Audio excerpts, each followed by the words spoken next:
إن الحمد لله نحمده ونستعينه ونستغفره ونستهديه ونعوذ بالله من شرور أنفسنا ومن سيئات أعمالنا من يهده الله فلا مضل له ومن يضلل فلا هادي له وأشهد أن لا إله إلا الله وحده لا شريك له وأشهد أن محمدًا عبده ورسوله أرسله بالحق بشيرًا ونذيرًا بين يدي الساعة من يطع الله ورسوله فقد رشد ومن يعص الله فإنه لا يضر إلا نفسه ولا يضر الله شيئا أما بعد.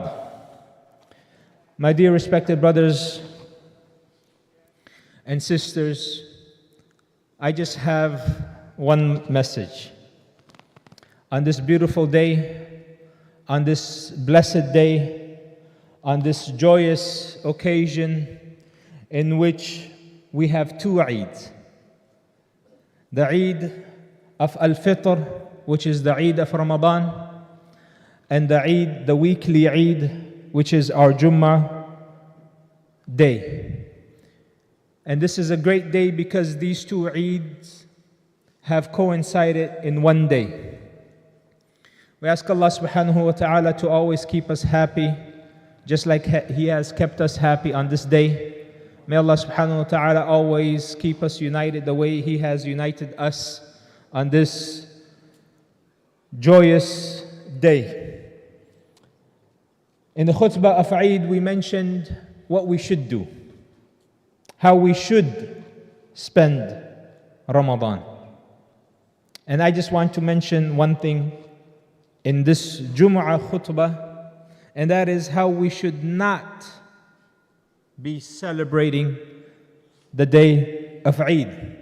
Allah subhanahu wa ta'ala, when speaking about Ramadan, He says, وَلِتُكْمِلُوا الْعِدَّةَ وَلِتُكَبِّرُوا اللَّهَ عَلَى مَا هَدَاكُمْ وَلَعَلَّكُمْ تَشْكُرُونَ. That Allah wants you to complete the prescribed period and to proclaim the greatness of Allah for guiding you, so perhaps you will be grateful. On the day of Eid, that is exactly what we do. We proclaim the greatness of Allah subhanahu wa ta'ala. Our fasting testified that Allah to us is greater than our appetites. Our prayer at night proved to Allah and proved to us that Allah is greater than our sleep. Our charity was evidence that Allah to us is greater than our worldly attachments. And so our distance from sin was witness that Allah to us is greater than our urges. But now that we have arrived at Eid, we have one more claim to prove, and that is that Allah to us will remain the greatest throughout the rest of the year, and to prove to Him that we were never worshippers of a month that has passed, but we were worshippers of the Lord who always remains. That we were never worshippers of Ramadan, but rather we were always and we will continue to be Ibadur Rahman, the worshippers of Ar-Rahman. And so when we are urged to return back to a prohibited relationship that we had previously ended in Ramadan, or a habit that we had silenced in Ramadan, or a detachment from the masjid that we have resolved in Ramadan, or a laziness that we have overcame in Ramadan, remember the contract that you signed with Allah and the promise that you gave to Him on this day of Eid when we were declaring Allahu Akbar, Allahu Akbar. Allah is the greatest. Allah is the greatest. La ilaha illallah. And there is no one worthy of worship except Him. Allahu Akbar. Allah is the greatest. Allahu Akbar. Allah is the greatest. وَلِلَّهِ الْحَمْدِ. And to Him belongs all praise. And so, on Eid, happiness, although it takes center stage, and rightfully so. However, some of the people, they are more worthier of this happiness than others. Like Ibn Rajab Al-Hanbali, rahimahullah, he said, Eid is not for those who wear new clothes. It is for those whose worship increases. Eid is not for those who beautify themselves with garments and vehicles and makeup and different types of attire. But rather, Eid is for those whose sins were forgiven in the month of Ramadan. And so if our Eid will be defined by music and by smoking and abuse of the hijab and unrestrained intermingling with the non-mahrams, the missing of the salah, and a prompt reunification with previous sins, then this is not an Eid that we are celebrating. Because Eid at its core, it is a religious celebration of gratitude, of servitude, of glorification and praising for Allah subhanahu wa ta'ala, helping us to complete Ramadan, and praising Him for us, for Him pardoning our sins in the month of Ramadan. And if we are involved in these haram actions right after Ramadan, then we are not celebrating Eid. We are actually celebrating our personal whims and our desires. And so the Lord that we reshuffled our entire life for the month of Ramadan, He also happens to be the very same Lord of the months of Shawwal, Dhul Qa'dah and Dhul Hijjah and the rest of the months of the year. So my brothers and sisters, beware of bulldozing your iman that you had constructed in Ramadan by returning to your previous sins.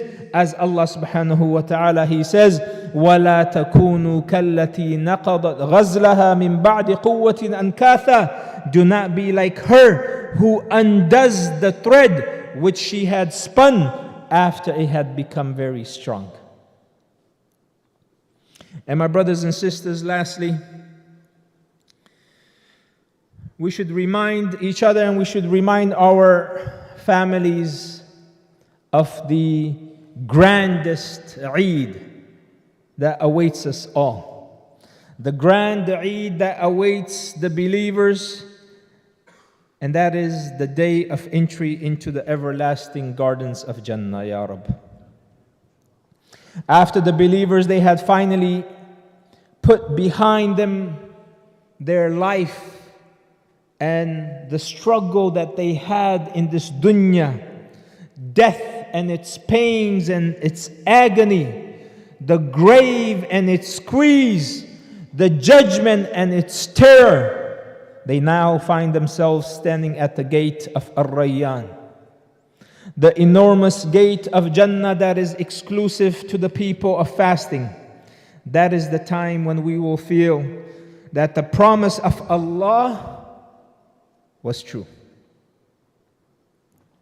That is when we will feel 1,000, 1,000,000 times more joy than what we are feeling today. Now, that is when we will feel that truly we are at home and we can celebrate all we want. And as if that was not enough, it will be announced, إِنَّ لَكُمْ أَن تَحْيَوْا فَلَا تَمُوتُوا أَبَدًا وَإِنَّ لَكُمْ أَن تَصِحُّوا فَلَا تَسْقَمُوا أَبَدًا وَإِنَّ لَكُمْ أَن تَشِبُّوا فَلَا تَهْرَمُوا أَبَدًا وَإِنَّ لَكُمْ أَن تَنْعَمُوا فَلَا تَبْأَسُوا أَبَدًا. Now you will live forever and you will never die again. You will always be healthy and you will never fall sick ever again. And you will always remain youth and you will never grow old. and you will always be in a state of bliss, and you will never be miserable again. We ask Allah subhanahu wa ta'ala to make us from amongst the people of Jannah, Ya Rabb.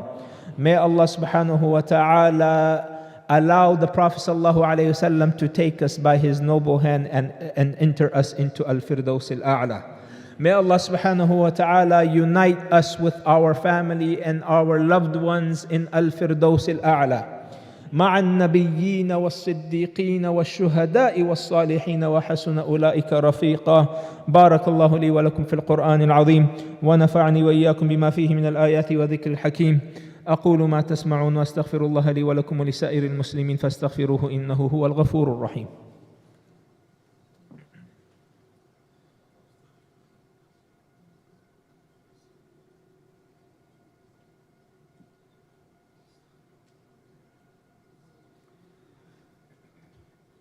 الحمد لله وكفى وسلام على عباده الذين اصطفى. أما بعد، عباد الله، صلوا وسلموا على من أمركم الله بالصلاة والسلام عليه فقال: إن الله وملائكته يصلون على النبي يا أيها الذين آمنوا صلوا عليه وسلموا تسليما. اللهم صل وسلم على سيدنا محمد وعلى آل سيدنا محمد وعلى أصحاب سيدنا محمد وبارك وسلم تسليما كثيرا كثيرا. وارض اللهم عن الخلفاء الراشدين المهديين أبي بكر وعمر وعثمان وعلي وعن سائر الصحابة أجمعين وعن التابعين لهم بإحسان إلى يوم الدين، وعنا معهم بمنك وفضلك وإحسانك يا أرحم الراحمين. اللهم أعز الإسلام والمسلمين، اللهم أعز الإسلام والمسلمين، اللهم أعز الإسلام والمسلمين، وأذل الشرك والمشركين، ودمر أعداءك أعداء الدين. اللهم انصر دينك وكتابك وسنة نبيك محمد صلى الله عليه وسلم وعبادك المؤمنين. اللهم حقق لنا ما نرجو وأمنا مما نخاف. اللهم تقبل منا واغفر لنا وارحمنا. اللهم تقبل منا رمضان، وتقبل منا الصيام والقيام وسائر الأعمال. اللهم اجعلنا ممن نال أجر ليلة القدر.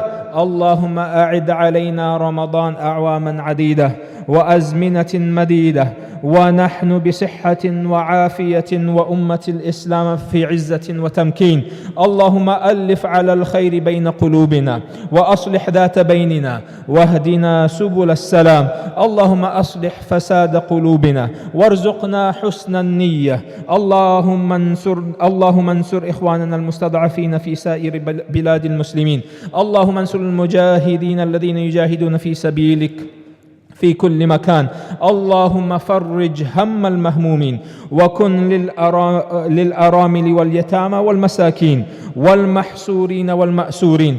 اللهم اغفر للمؤمنين والمؤمنات والمسلمين والمسلمات الأحياء منهم والأموات، إنك سميع قريب مجيب الدعوات. ربنا آتنا في الدنيا حسنة وفي الآخرة حسنة وقنا عذاب النار. عباد الله، إن الله يأمر بالعدل والإحسان وإيتاء ذي القربى، وينهى عن الفحشاء والمنكر والبغي، يعظكم لعلكم تذكرون. اذكروا الله العظيم يذكركم، واشكروه على نعمه يزدكم، ولذكر الله أكبر، والله يعلم ما تصنعون. وأقم الصلاة وسووا صفوفكم.